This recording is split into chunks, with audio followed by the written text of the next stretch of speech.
오늘은 마태복음 17번째 시간입니다. 마태복음 6장 1절에서 18절의 말씀 가지고 연극 무대에서 내려오라, 무대에서 내려오라 라는 제목으로 하나님 말씀 전하고자 합니다. 우리 그리스도인들은 세상 사람들보다 더 아름답게 살아야 될 의무가 있습니다. 마태복음 5장 20절에서 48절까지를 통해서 예수님께서는 성도의 삶이 의로워야 된다, 착해야 된다, 아름다워야 된다라는 것을 강조했습니다. 누구보다요? 서기관과 바리새인들보다 더 나은 의로운 삶, 정말 매력적인 삶을 살아야 된다라는 것입니다. 그런데 우리가 열심히 살고 착하게 살고 의롭게 사는 것이 참 좋지만 그것이 지나쳐서 자기를 과시하는 쪽으로 흘러가면 문제가 생겨요. 그런 것을 우리는 위선적인 신앙, 가식적인 신앙 이렇게 부릅니다. 신앙생활에서 가장 경계해야 될 것이 무엇인가요? 그것은 바로 위선이라는 것입니다. 여러분, 이만열 교수님이라는 이 기독교 역사 교수님이 계세요. 그분께서 위선은 연륜이나 지위와 상관없이 꾸준하게 부딪히는 유혹이다 그랬어요. 예수를 오래 믿어도 나이가 많아져도 우리가 뿌리치기 힘든 것이 뭔가 하면 이 위선의 문제라는 거예요. 가식적인 것. 이게 우리에게 참 많이 문제를 일으킵니다. 갈라디아서 2장 12절에 보면 베드로와 바나바라는 예수님의 제자여 가장 뛰어난 사도였던 그들도 위선에 빠졌어요. 가식적인 신앙을 했다라는 거예요. 여러분, 위선은 신앙이 좋은 사람도 빠지기 쉬운 매우 위험한 유혹입니다. 그래서 위선이라는 책을 썼던 권영경 교수님께서 성경은 위선과의 투쟁의 역사이다 그렇게 이야기합니다. 예수님께서 가장 싫어했던 것이 무엇일까요? 그것이 바로 위선적인 사람입니다. 신앙생활하면서 가장 우리가 경계해야 될 사람이 뭐냐? 경계해야 될 모습이 뭔가 하면 가식적인 위선 드는 거예요. 괜히 고급인 것처럼 멋있는 사람인 것처럼 자기를 포장하는 것, 이것이 신앙인들에게 굉장히 독이 된다는 사실이에요. 예수님께서 가장 싫어했던 사람이 바리새인과 서기관들인데 이들을 일컬어서 위선자, 외식하는 자 그렇게 부르고 있습니다. 마태복음 23장에 보면 위선자들과의 투쟁의 모습이 예수님 안에서 일어납니다. 오늘 본문도 바로 위선의 부분, 가식적인 부분을 다루고 있어요. 6장 1절에서 18절까지는 다소 긴 본문이지만 하나의 끈으로 깨어지는 연결점이 있습니다. 그게 바로 위선이라는 거예요. 외식하는 것, 가식적인 것. 여러분, 정확하게 번역하면 위선자 그런 뜻으로 오늘 사용되고 있는데요. 2절에서 18절까지는 위선에 빠지기 쉬운 세 가지의 어떤 유혹에 대해서 성경은 가르쳐주고 있어요. 우리 신앙생활하면서 빠지기 쉬운 세 가지의 위선적인 상황입니다. 첫 번째는 2절에서 4절에 보면 위선적인 구제와 참된 구제. 남에게 뭔가 기빙을 할 때 위선적으로 할 수 있어요. 선한 일이지만 우리는 그 일 때문에 하나님 보시기에 책망받을 수 있다라는 거예요. 두 번째는 5절에서 15절까지는 위선적인 기도와 참된 기도. 세 번째는 16절에서 18절까지가 위선적인 금식과 참된 금식, 패스팅도 나쁘게 흐를 수 있다는 거예요. 여러분, 유대인들에게서 이 세 가지 항목은 신앙에서 핵심 기둥이에요. 너무나 중요한 신앙 요소입니다. 우리도 구제와 기도와 금식은 신앙인들에서 굉장히 중요한 요소입니다. 위대한 신앙의 유산이죠. 여러분, 교회는요, 남들을 돕는 구제사에게 앞장서야 됩니다. 우리가 허리띠 졸라매겨라도요, 세계 굶주린 백성들과 어려운 사람들을 돕는 일에는 우리가 앞장서야 돼요. 힘에 버겁도록 우리는 구제해야 될 의무가 주어진 사람입니다. 그리고 죽어가는 영혼들을 위해서 또 불쌍한 영혼들을 위해서 기도하는 일들 우리가 잊지 말아야 되고요. 내 개인의 경건을 위해서 금식하는 생활을 해야 합니다. 그러나 이것이 자칫 잘못되어서 그것이 나를 드러내고 자랑하고 그렇게 변질되어질 때는요, 악취가 난다는 거예요.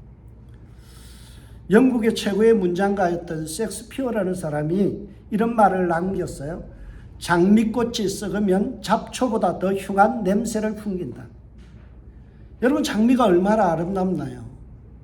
근데 장미가 썩으면요, 일반 잡초보다 더 악한 독한 냄새를 풍긴다는 거예요. 여러분, 아름다운 것이 썩고 변질될 때 그것은 더 추해 보인다는 겁니다. 여러분, 우리 신앙생활 참 아름답잖아요. 남에게 뭔가를 준다는 것 너무나 훌륭한 거죠.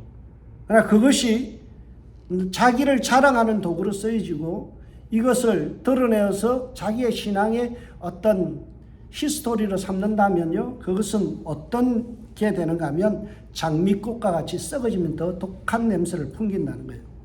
이것을 1절에서 우리에게 명확하게 설명합니다. 사람에게 보이려고 그들 앞에서 너의 의를, 착한 행실을 행하지 않도록 주의하라. 그리하여 하지 아니하면 하늘에 계신 너희 아버지께 상을 받지 못하느니라. 여러분, 전문용어로요, 국물도 없다 그거예요. 사람에게 보이려고 위선적인 신앙생활하는 것은 하나님 앞에서 전혀 상을 받지 못한다. invalid, 무효다, 실격이다 라는 거예요. 여러분, 하나님 앞에서 무효 처리되고 실격 처리되는 외식적인 잘못된 구제의 특징이 뭔가요?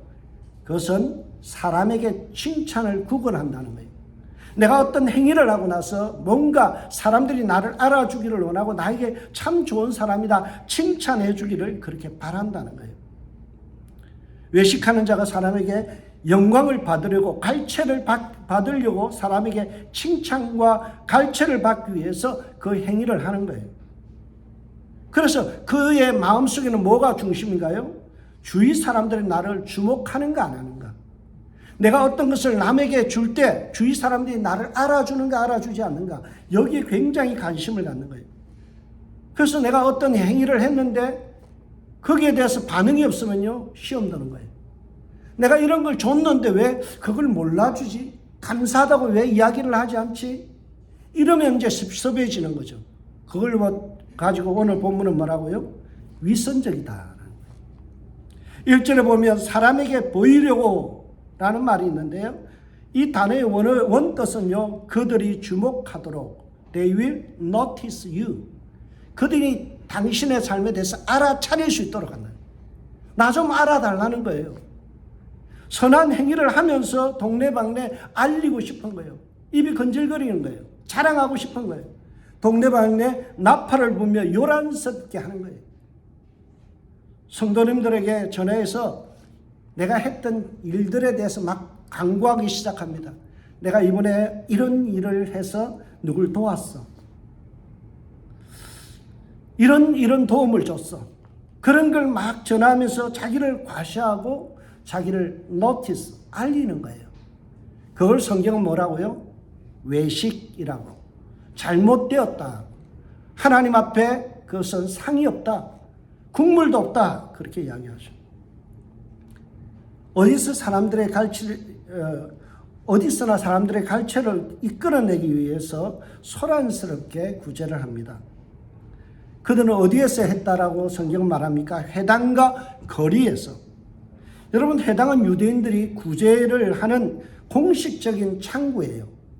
그래서 유대인들이 어려움이 있는 사람들은 회당을 통해서, 교회를 통해서 다 모금을 해서 나눠줘요. 근데 일부 사람들이 어디 있어요? 거리에서. 여러분, 신명기 15장 7절에서 11절에 보면 구제는 하나님의 백성, 예수 믿는 사람, 하나님 믿는 사람은 무조건 해야 된 의무라고 이야기해요. 심지어는요, 자기 인컴에 우리가 11조를 하잖아요. 10개 중에 하나를 띄어서 하나님께 드리는데요, 유대인들은 또 하나를 따로 띄어서 구제를 하게 돼 있어요. 자기 소득의 인컴의 20%를 아웃고잉 하는 거예요. 그게 유대인들입니다. 이 구제를 하는 것은 너무나 당연하게 생각하죠. 그러니까 액수가 커지죠. 그래서 이 사람들은 자기의 인컴의 11조, 10분의 1을 갖다가 떼어서 남들에게 기빙하는데 교회에다가 다 해서 공식적인 창구를 통해서 하는 게 아니라 한 50%는 교회를 통해서 하고 나머지 50%는 거리에서 자기가 직접 나눠주기 시작하는 거예요. 왜 그랬을까요? 나 좀 봐달라는 거예요. 나 이렇게 선한 사람이야. 나 좀 알아달라는 거예요. 내가 이렇게 사람들을 위해서 구제하는 삶이 있다라는 것을 누가 알아주기를 원하는 거죠. 사람들의 갈채와 인정을 받고 싶어서 떠벌리기 시작합니다. 나 이번에 이거 했어. 누구에게 이런 걸 줬어. 다 그 뒷면에는 뭐가 있어요? 내가 이런 선한 일을 했기 때문에 나를 좀 인정해 달라는 거예요. 근데 이런 위선적인 구제의 약점이 뭔가요? 하나님 앞에 칭찬과 보상이 없다는 거예요. 2절 끝에 보세요. 이렇게 말씀합니다. 그러므로 구제할 때 외식하는 자가 사람에게 영광을 받으려고 회당과 거리에서 하는 것 같이 너희 앞에 나팔을 불지 말라. 진실로 너희에게 이르노니 그들이 자기 상을 이미 받았느니라. 이미라는 말이 영어로 보면 have had라고 되어 있는데요. 원래 원어적으로 보면 정확한 표현은 뭔가 all their reward. 그러니까 모든 보상을 이미 받았다. 계산이 끝났다라는 거예요. 모두 받았다라는 이 아페코라는 단어는요, 이게 어떤 거래 관계에서 완전히 지불되었다라는 거예요. 더 이상 줄 게 없다라는 거죠. 거래에서 있어서 내가 돈을 지불하고 계산이 끝났으면 그걸로 끝이에요. 내가 어떤 선한 행위를 해서 남들에게 많은 것을 주었어요. 근데 그걸 떠벌리는 순간 하나님은요, 뭐라고요? 너 받을 것 칭찬으로 다 받았으니까 더 이상 받을 거 없다는 거예요. 우리말에 그렇게 받을 건덕지가 없다는 거예요. 더 이상 우리가 착한 일을 하고도요, 하나님 앞에 칭찬받지 못하는 이유는 뭔가요? 내가 떠벌려서, 남들이 내게 알아주기를 바라서 나에게 칭찬해 주기를 갈망하고 갈구하기 때문이다 라는 것입니다. 그러면 하나님께서 인정하시는 참된 구제의 특징이 뭔가요? 그것은 드러나지 않는 은밀성이에요. 너희 구제할 때 오른손이 하는 것을 왼손이 모르게 하여 내 구제함을 은밀하게 하라. Be in secret 라고 성경은 이야기합니다. 은밀하게 하라. 여러분, 오른손이 하는 걸 왼손이 모를 수 있나요? 다 연결되어 있는데 알죠? 그 정도로 은밀하게 하라는 거예요. 오직 하나님만 알아주시면 된다라는 믿음의 행동입니다. 5장 16절의 말씀처럼 자신의 선행이 하나님께 영광이 되도록 하는 것에 만족하는 거예요. 너의 착한 행실을 보고 하늘에 계신 너희 아버지께 영광을 돌리게 하라. 선한 행위는 우리가 하지만 그 사람들이 나를 보는 게 아니라 하나님, 참 하나님 믿는 사람 달라. 그렇게 하도록 만들라라는 거예요. 하나님이 영광을 받아야지 자기가 영광 받는 거 참 잘못되었다라는 거죠. 그래서 우리가 진정한 구제를 하기 위해서는 은밀하게 하는 거예요. 여러분, 지난번에 선교사님 지난주 왔다 갔는데요, 어떤 분이 저에게 몰래 봉투를 줘요. 목사님, 우리 선교사님 좀 전해주세요. 본인이 직접 줄 수 있잖아요. 얼마든지 큰 액수를 전해줄 수 있거든요. 근데 목사에게 가져왔어요. 목사님, 이거 좀 조용하게 전해주세요. 이름 떨어지지 마세요. 제가 거기에 참 큰 감동과 위로를 받았어요. 아, 이렇게 하는 거구나. 이게 진짜 신앙이다라는 겁니다. 여러분, 이렇게 은밀하게 구제할 때 주는 유익이 뭔가요? 하나님께서 공개적으로 갚아주신다는 거예요. 오늘 4절과 6절 18절에 보면 갚으시리라 라는 말이 계속 반복돼요. 참된 구제를 할 때 주님은 갚아주신대요. 후대사본에는 그 4절과 6절 18절에 앞에다 한 단어를 추가했어요. 그게 뭔가 하면 공개적으로 라는 단어예요. 우리는 은밀하게 하고 하나님은 공개적으로 칭찬해 주신 것. 이게 참된 구제예요. 그래서 갚다라는 말이 되갚다라는 뜻인데요. 주님께서 우리에게 은밀하게 하는 구제에 대해서 되갚아 주시는 거예요. 내가 어떻게 칭찬받을까, 남에게 환심을 살까, 거기에 초점을 맞추는 순간 우리는 상을 잃어버리지만 내가 은밀하게 그리고 상대를 배려해서 줄 때는요, 그게 굉장한 칭찬이 돼요.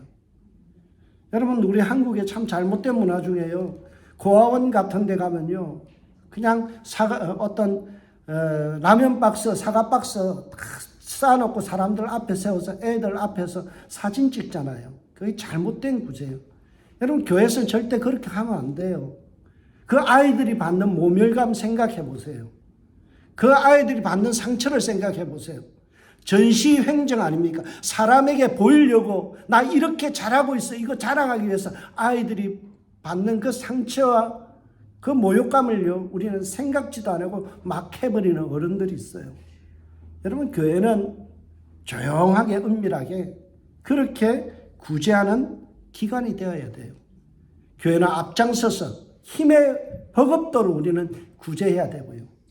여러분들이 정말 그래요. 누구에게 도와주고 싶으면 교회에다가 의뢰하세요.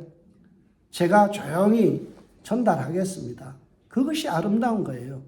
그래야 자기가 드러나지 않고 하나님의 영광을 받으시고 또 받는 사람도 누가 했는지 모르기 때문에 어때요? 덜 미안한 거예요. 채무감이 없는 거예요. 늘 저 사람만 보면 내가 받았는데 하는 그 마음 때문에 어때요? 서로가 만나는 게 부담스러운 거예요. 그러나 교회를 통해서 하게 되면 어떻습니까? 그런 마음이 없다는 거예요. 서로가 배려하고 상대방도 도움은 받지만 전혀 자기가 드러나지 않음으로 해서 하나님께 영광이고 교회 공동체는 건강해지며 도움받는 사람조차 구제받는 사람도 자존심을 지킬 수 있는 귀한 일이라는 거예요. 우리 은샘교회는 구제할 때 은밀하게 할 수 있는, 자기 떠벌리지 않고 자랑하지 않고 내 알아달라고 애원하지 않는 성숙한 그리스도인들 되시길 주의 이름으로 축복합니다. 두 번째로요, 성도님들이 빠지기 쉬운 위선적인 행동이 있어요. 그게 뭘까요? 기도 생활이에요. 기도 생활. 여러분, 기도는 신앙생활에서 매우 귀중한 거예요. 아주 좋은 거예요. 여러분, 믿지 않는 사람도 기도할 만큼 기도는 우리에게 염원을 담고 하나님 앞에 하는 행위잖아요. 기도는 참 중요합니다. 그런데 기도에 대해 오해하는 부분이 있어요. 그게 뭔가 하면 기도가 무엇인가 하는 거예요. 여러분, 기도하는 사람들이 기도에 대한 오해를 갖고 기도하기 때문에 참 기도에서 탈선될 때가 많죠. 기도는 여러분 마치 이렇게 이해하면 좋겠어요. 기타를 갖다가 우리가 연주하기 위해서는요, 기준음을 갖다 튜닝을 하죠. 음을 각자 도레미파솔라시도에 맞게 음을 어레인지해요. 튜닝을 하죠. 그게 기도예요. 내 흐트러져 있는 영혼이 하나님을 절대음으로 기준음으로 삼고 내 삶을 맞춰가는 작업이에요. 떼쓰는 시간이 아니에요. 내가 뭔가를 얻어내기 위해서 투쟁하는 시간이 아니에요. 여러분, 기도는 어떤 건가 하면 내가 하나님의 말씀과 뜻 앞에 내가 내 자신을 맞추는 거예요. 예수님께서 내 집은 만민이 기도하는 집이다라고 말씀하죠. 이 말의 의미가 참 중요합니다. 우리 성도들은 교회 와서 뭐 해야 될까요? 기도하는데 뭘 기도해야 돼요? 내가 주님 뜻 앞에 순종하게, 주님의 뜻과 하나님의 음성에 내가 귀 기울이며 거기에 맞춰갈 수 있도록 기도하는 거예요. 유대인들은 기도를 많이 하기로 참 유명합니다. 여러분, 우리 이슬람 사람들을 보면 시간 정해놓고 갑자기 길 가다가도 뭘 깔아놓고 기도하고 있어요. 유대인들은 그거보다 더해요. 하루에 3번 아미다 기도라는 게 있어요. 아미다 기도라는 것은 우리가 18개의 기도문을 갖다가 다 암송하는 거예요. 우리가 1000번째 기도문 7개를 하는데도 5분에서 7분 정도 걸리죠. 그런데 그렇게 18개를 하게 되면 어떻게 될까요? 그냥 한 20-30분 걸리는 거예요. 그걸 하루에 몇 번 한다고요? 3번. 짧은 기도문이 아니에요. 그러니까 우리로 치면 3시간, 거의 30분에서 한 40-50분의 시간을 갖다가 이 아미다 기도를 해요. 그리고 그 가운데 뭘 하는가 하면 쉐마 기도라는 걸 해요. 2번의 쉐마 기도. 하루에 5번씩 기도하는 게 유대인들입니다. 여러분, 우리가 부끄러워지죠. 여러분 얼마나 유대인들은 기도를 많이 하는지 몰라요. 그런데 이 아름다운 기도가 변질되어지면 어떻게 될까요? 자기 과시적으로 흐르고 나 기도하는 사람이야, 나 기도 많이 해, 이러한 지독한 위선과 악취를 풍기게 된다는 거예요. 5절에 보세요. 또 너희는 기도할 때 외식하는 자와 같이 하지 말라. 그들은 사람에게 보이려고 회당과 큰 거리 어귀에 서서 기도하기를 좋아하느니라. 내가 진실로 너희에게 이르노니 그들은 자기 상을 이미 받았느니라. 여러분 위선적인 기도하는 사람들이 어디서 기도한다고요? 회당은 기도할 자리잖아요. 근데 어디서 하는가 하면 큰 거리의 어귀에서. 공식적인 기도처인 이 회당 교회가 아니라 공공장소인 이 큰 거리에서 소리 높여서 기도하기 시작해요. 그런데 여기에 보면 참 재밌는 표현은 서서 기도한다는 거예요. 왜 사람들이 서서 기도할까요? 앉으면 안 보이잖아요. 서야지 사람들이 나를 주목하죠. 앉아있는 사람들은 잘 안 보여요. 서서 기도한다는 거예요. 동네방네 내 기도한다는 것을 알리기 시작하는 거예요. 나 기도의 사람이야. 나 이렇게 기도 많이 해. 이걸 나 좀 알아줘. 라고 사람들이 끊임없이 목소리를 높이며 기도했다라는 거예요. 한 사람이라도 더 알아주기를 원해서 인정받고 싶은 그 갈망 때문에 사람들 앞에서 기도해요. 지나가는 사람들에게 집중을 받기 위해서 중언부언 했던 말 또 하고 했던 말 또 하는 헛된 반복의 기도를 하는 사람이죠. 그래서 저 사람 기도의 사람이야. 그것을 드러내고 싶어 하죠. 외식적인 기도의 대표적인 예가 마태복음 23장 5절에 소개되어 있습니다. 그들 바리새인과 서기관들이 하는 모든 일은 사람들에게 보이려고 하는 것이다. 그들은 경문곽을 크게 만들어서 차고 다니고 옷수를 길게 늘어뜨리느니라. 여러분 경문이라는 게 나오죠. 사람들이 기도할 때 이런 유대인들은 기도를 이렇게 합니다. 보면은 여러분 여기에 머리에 보면 왼 각이 있죠. 이걸 경문 테필라라고 하는데요. 저걸 머리에 붙여요. 끈으로 베요. 손에도 손목에도 저걸 하나 차요. 그리고 이 끈으로 동여맵니다. 그래서 검은색에 보면 끈이 있고 머리에도 이 경문일 테필라를 차요. 이걸 통해서 내가 지금 경건한 사람이다라는 것을 드러내는 거죠. 이 경문을 통해서 테필라를 통해서 자신이 기도하는 사람이라고 드러내는데 이걸 크게 만드는 거예요. 머리에 이고칠 만큼 크게 만들어서 자기가 기도하고 있다. 이것을 사람들에게 알리는 거죠.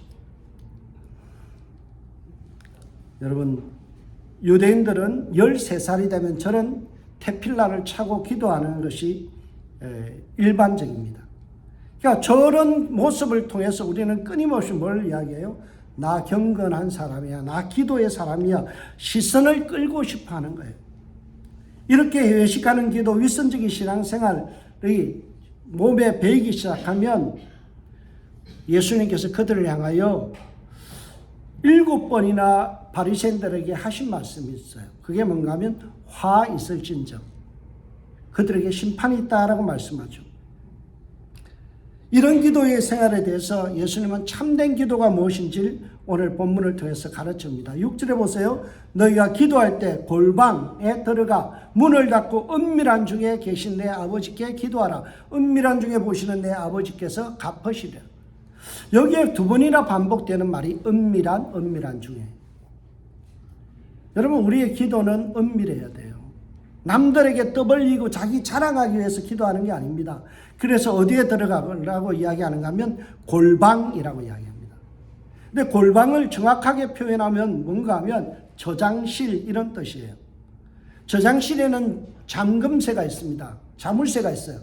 그래서 들어가서 문을 안으로 잠궈버리면 어때요? 밖에서 사람이 들어올 수 없는 공간이에요. 그게 골방이에요. 여러분 기도하러 들어서 골방에서 문 잠궈놓고 기도하라는 것은 뭐예요? 가족조차도 내가 기도하고 있다는 것을 눈치채지 못하게 하라는 거예요. 떠벌리기보다는 조용하게 주님과 깊은 만남을 갖는 게 기도지, 그래서 내 삶이 주님 앞에 튜닝되어지고 내가 주님께 맞춰지는 것이 기도지, 내가 내 경건한 것을, 내가 신앙인이라는 것을 티내기 위해서 하는 것이 아니라는 거예요. 여러분, 골방이라는 또 하나의 의미는요, 손님이 왔을 때 VIP, 게스트 중에서 참 귀한 손님이 오면 골방으로 모셔요. 그래서 거기서 차를 마시고 함께 사귐의 시간을 갖는 곳이 바로 이 골방이라는 의미입니다. 여러분, 기도라는 것은 하나님과 깊은 교제의 시간이에요. 주님과 깊이 교제하는 시간이지 내가 들은 사람들에게 알려지기를 바라는 시간이 아니죠. 여러분, 제가 한국에서 부교육자로 10년을 살았습니다. 부목사 전도사로. 새벽기도는 한국의 철칙이잖아요. 새벽기도 부대에 권사님들이 꽤 많아요. 새벽기도 되면 100여 명 이상의 분들이 나와서 기도하는데요. 거기에 보면은 이 권사님들 중에서 딱 오면은 먼저 레이드망을 이렇게 살피는 분이 있어요. 오늘 누가 빠졌는지, 누가 기도에 안 나오는지 그거부터 딱 봐요. 그리고 나서 새벽기도 끝나고 나서 집에 가서 전화 돌려요. 권사님 걱정하는 것처럼. 권사님 오늘 새벽기도 빠졌대? 무슨 일이 있어? 이 말은 뭐예요? 나는 기도하는데 너는 기도 안 하잖아. 그래서 영적인 우위를 가져오려는 거예요. 자기가 기도하는 사람이고 남들은 기도하지 않는다는 것을 서열 정리하고 싶은 거예요. 얼마나 유치한지 몰라요. 나보다 너는 기도 생활 덜 하잖아. 그러니까 너는 나보다 못해. 이런 것을 가지고 사람들이 유치하게 장난하는 것들을 많이 봅니다. 여러분, 기도는 사람 보고 하는 게 아니에요. 기도는 하나님께 초점을 맞추고 하나님을 신뢰하는 시간이에요. 그러므로 그들을 본받지 말라. 구하기 전에 너희에게 있어야 할 것을 하나님 너희 아버지께서 아시느니라. 구하기 전에 모든 것을 아시는 하나님 제발 좀 바라봐라. 이 말씀하고 있죠. 그리고 나서 9절부터 13절에 우리가 잘 아는 주기도문, 주님께서 가르쳐 주신 기도문이 소개되어 있어요. 주기도문의 특징이 뭔가요? 하나님을 신뢰하는 기도예요. 첫 문장, 하늘에 계신 우리 아버지의 이름이 거룩히 여김을 받으시며 나라가 임하시며 뜻이 하늘에서 이루어진 같이 땅에서도 이루어지다. 하나님의 뜻에 내 삶을 튜닝, 맞추는 거예요. 이 땅에도, 우리 가정에도, 우리 직장에도, 우리 교회도 하나님의 뜻이 하늘에서 이루어진 것 같이 땅에서도 이루어지는 거예요. 그리고 나서 하는 기도가 뭔겁니까? 이 세상 속에서 일용할 양식을 제공하시는 분도 하나님이시고요, 죄 사함의 권세를 주시는 분도 하나님이시고, 악에서 구원할 능력을 가지신 분도 오직 하나님이십니다. 그것을 인정하고 고백하는 시간이 주기도문이에요. 주기도문은 주술적인 기도가 아니에요. 마귀 쫓기 위해서 하는 기도가 아니에요. 나를 고치는 기도예요. 하나님의 뜻에 나를 맞추고, 그리고 하나님의 신실하심, 하나님이 전능자이시고 하나님께 우리의 모든 것을 맞춰주시는 튜닝의 시간이 기도예요. 그래서 우리가 하나님의 뜻을 이 땅에 펼쳐나가기 위해서는요, 내 감정을 절제해야 돼요. 여러분, 하나님을 신뢰하는 사람은 감정의 노예가 되지 않습니다. 믿음의 사람이 되는 거죠. 많은 사람들이 예수 믿으면서 감정으로 사는 분이 있어요. 감정에 끌려가요. 여전히 예수 믿지만 미운 사람은 미운 거예요. 싫은 사람은 싫은 거예요. 뭐예요? 내 감정이 그렇게 나를 이끌고 가는 거죠. 감정의 노예예요. 그래서 믿음의 사람은 그 감정을 믿음으로 다스리는 거예요. 하나님의 신실하심을 믿기 때문에 우리는 하늘의 뜻, 하나님께서 서로 사랑하라, 용서하라는 그 말씀을 우리의 삶에 실현하기 위해서 어때요? 내 감정을 내려놓고 어때요? 그 말씀 그대로 적용하는 거죠. 그래서 오늘 성경이 이렇게 이야기합니다. 너희가 사람의 잘못을 용서하면 너희 하늘 아버지께서 너희 잘못을 용서하시려니와 너희가 사람의 잘못을 용서하지 아니하면 너희 아버지께서도 너희 잘못을 용서하지 아니하시리라. 하늘의 뜻을 쫓아 살아가는 사람은요, 감정에 지배받는 사람이 아니에요. 어떤 사람이에요? 용서하는 거예요. 믿음으로 용서하고 선포하는 거죠. 용납하는 거예요. 감정을 억누르고 상한 감정을 내려놓고 믿음으로 그를 축복하는 게 그리스도인이에요. 그럼 오늘날 많은 그리스도인이 이 삶에 역행하고 있어요. 예수 믿어도 여전히 상한 감정의 치유가 안 일어나요. 마음이 상해가지고 어때요? 미운 놈은 끝까지 미워요. 싫은 사람은 꼴도 보기 싫어요. 말도 안 섞으려고 그래요. 하는 것만마다 그냥 밥맛이라고 그래요. 예수를 잘못 믿어서 그래요. 정말 예수 믿는 사람은요, 감정의 노예가 아니라 하나님의 뜻, 내 이웃을 내 몸같이 사랑하라, 서로 용납하라, 용서하라는 그 말씀을 내가 받아들이기 때문에 감정을 내려놓고 그를 용서하는 거예요. 용납하는 거예요. 여러분, 기도라는 것은 나를 바꾸는 시간이에요. 투쟁에서 뭔가를 얻어내는 시간이 아니라 내가 주님 앞에 항복하는 시간이에요. 그것에 대해서 좀 더 발전된 내용이 오늘 세 번째 위선에 빠지기 쉬운 이 금식에 대한 겁니다. 여러분, 저는 당뇨가 있어서 금식을 잘 못하는 편입니다. 젊었을 때는 금식을 좀 해보기도 했는데요. 오랜 시간에 40일 금식, 20일 금식 이런 거는 저는 꿈도 못 꿉니다. 제 주관이 뭔가 하면 잘 먹고 기도하자예요. 잘 먹고 기도하자. 여러분, 금식은요, 참 아름다운 것이만 하기가 힘들어요. 예수님 시대도 좋은 신앙인들은 금식을 했어요. 일주일에 이틀을 금식했어요. 아침부터 저녁까지 밥 안 먹기. 그걸 갖다가 이틀, 언제나 월요일과 목요일날. 우리 성도들도 한번 해볼까요? 내일 하루 종일 금식하고 목요일날 금식하고 한번 해볼까요? 쉽지 않아요. 근데 유대인들의 금식이 굉장히 보편화되었죠. 누가복음 18장 12절에 보면 바리새인들은 예수님 앞에서 일주일에 자신들이 이틀을 금식합니다 라고 자랑했어요. 유대인들은 금식하는 게 일반적이에요. 오늘 9장 14절에 보면 세례 요한의 제자들도 금식하는데 왜 예수님의 제자들은 금식하지 않습니까? 라고 따지잖아요. 유대인들에게서 금식은 아주 일반적인 거예요. 대속죄일 9월 10일과 예루살렘 성전 파괴일, 그리고 여러 가지 절기가 되면 자주 금식했어요. 그런데 이 모든 금식이 참 아름다운 것이지만 이것이 변질되어질 때 뭐예요? 자기 자랑이 되어지고, 그리고 자기를 드러내는 과시하는 수단이 돼요. 참 저는 꼴볼견 목사님들이 있어요. 네임카드를 받았는데 그 뒷면에 이렇게 적혀 있더라고요. 40일 금식 2번. 참 유치해요. 참 유치해요. 여러분, 40일 금식 2번 한 게 쏘아. 그래서 어쨌다는 거예요. 하나님 보고 금식해지 우리에게 자랑하려고 네임카드에다가 그걸 써가지고 돌리는 이유가 뭔가요? 참 유치해요. 예수님 믿어 이렇게 참 치사하게 유치하게 믿는 사람들이 들어있어요. 그래서 믿지 않는 사람들이 교회를 싫어하게 되는 거예요. 혐오하게 되는 거죠. 여러분, 성경은 우리에게 금식하는 티를 내지 말라 그래요. 16절에 보십시오. 나 지금 금식하고 있어요. 이런 거룩한 나를 좀 봐주세요라는 것을 티를 내는 기색을 없애라는 거예요. 며칠 못 먹은 그 얼굴을, 초췌한 얼굴을 드러내지 말아요. 사람들의 얼굴의 상한 모습을 드러내는 퍼포먼스 하는 거, 그거 위선적이라는 거예요. 내가 진실로 너희에게 이르노니 그들은 상을 이미 받았느니라 라고 주님께서 단언하죠. 여러분, 우리는 금식할 때 티를 내지 말아야 됩니다. 담백해야 돼요. 하나님만 알아주는 금식이 되어야 돼요. 키너라는 학자가 오늘 본문을 설명해서 이렇게 이야기해도, 제자라는 사람은 하나님에게만 감동을 줘야 된다. 하나님에게만 감동 줘야 되지, 사람에게 자꾸 내가 금식하고 있어요, 나 금식하고 있어요, 이거 자랑하면 어때요? 포장의 기술이 돼요.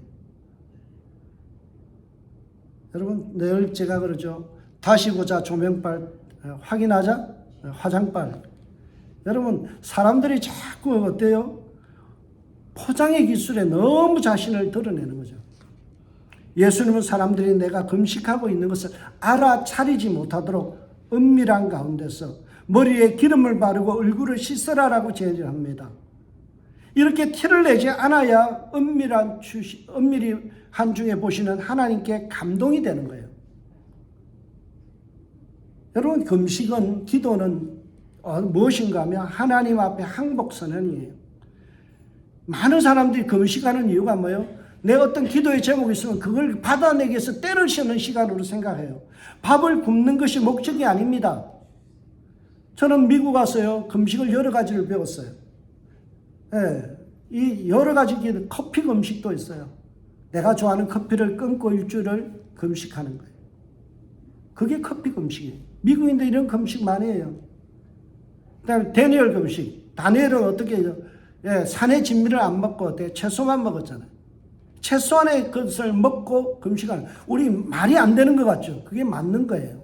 왜 맞을까요? 금식은 하나님 앞에 항복하는 시간이에요. 여러분 커피를 안 먹어보세요. 신경질 나기 시작해요. 늘 커피에 먹던 사람이 커피 한 끼만 안 먹어도 사람이 어때요? 안절부절돼요. 심리적 안정이 안 되죠. 그 무슨 뜻이에요? 내가 내가 커피를 끊는 순간 내가 이렇게 연약한 존재입니다. 커피 하나도 끊으면 내 생활이 이렇게 망가지는 인생입니다. 그러니 주님이 나를 도와주시지 않으면 나는 살 수 없는 인생입니다. 이걸 고백하는 게 금식이에요. 밥을 굶는 게 목적이 아니라 내 삶에서 하나님께 초점을 맞추고 주님 앞에 항복하는 거예요. 나는 부족하고 나는 죄인이고 나는 내 인생을 밥 한 끼 굶어도 이렇게 힘든데 이렇게 연약한 존재인데 주님 안 도와주시면 나는 살 수가 없습니다. 주님께서 살려주세요. 항복 선언하는 게 금식이에요. 금식은요, 내가 바뀌는 거예요. 이사야서에는 참된 금식을 이렇게 얘기합니다. 흉악한 결박을 풀어주며 명예줄을 끌어주며 압제당한 자를 자유케 하며 모든 명예를 꺾어주며 빈민을 입히고 헐벗은 자를 입히는 것이 금식이래요. 여러분 금식이 뭐라고요? 내 삶이 달라지는 거예요. 흉악한 결박을 풀어주는 거예요. 명예줄을 끊어주는 거예요. 남들을 자유케 해주는 거예요. 그리고 빈민을 입혀주는 거예요. 내가 바뀌는 게 금식이에요. 금식에서 어떤 하나님 앞에 떼서서 뭔가를 받아내려는 게 아니라 금식한다는 것은 하나님의 뜻 앞에 내 생활이 바뀌는 거예요. 지금까지 내가 누구를 노예처럼 부리고 있던 그에게 자유함을 주는 거죠. 그게 금식이라는 거예요.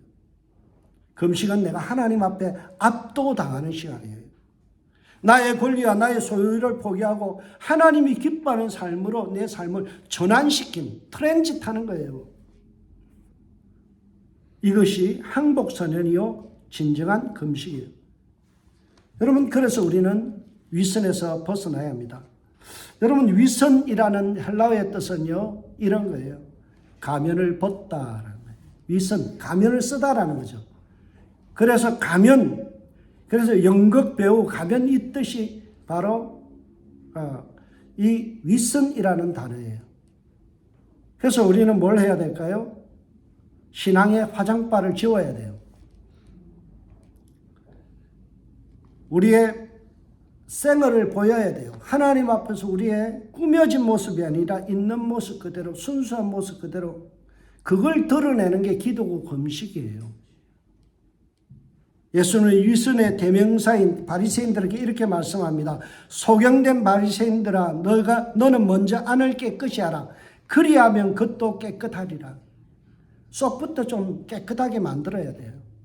자꾸 거칠에 멋있는 것처럼 화려한 그런 모습을 공작새와 같이 자기의 모든 것을 다 집중시켜서 뭐예요? 화려함을 드러내는 신앙이 아니라 나는 죄인입니다. 부족합니다.